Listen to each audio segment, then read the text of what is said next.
VDOT wants its money back. After giving money to a landowner for a new construction project, the transportation agency says what they paid for wasn't right. Now they want the man to cough up $160,000. 10 on your side's Jason Marks just got back from Virginia Beach. So Jason, what did you learn? Nicole, the property owner, Jim Ramsey, can't believe VDOT is expecting him to return money.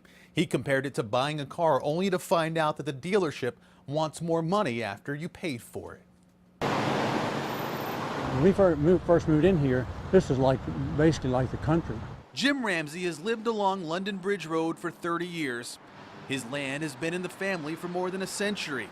Over those years, there have been some changes. Traffic has increased. So did the importance of his land. So important, VDOT sent him a letter in 2009 telling him it wanted to build an off-ramp from Interstate 264 to London Bridge. There was several surveyors out here, and they drove stakes in the ground, and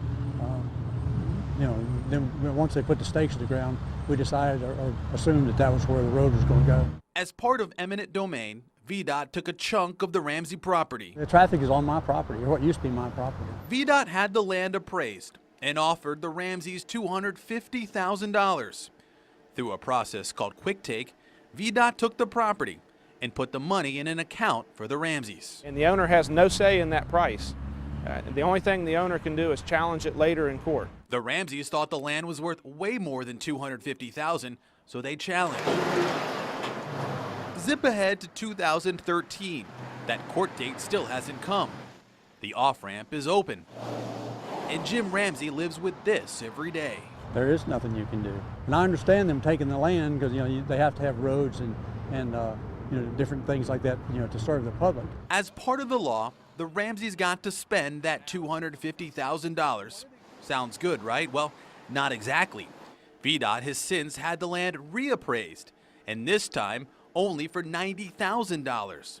They're asking the Ramseys for the difference. I couldn't believe it. I mean, after all, that was their appraiser, and they had already wrote the check and paid us that amount. And now they want part of it back. I couldn't believe it. It's legal, but it's certainly immoral. Attorney Jeremy Hopkins is representing the Ramseys.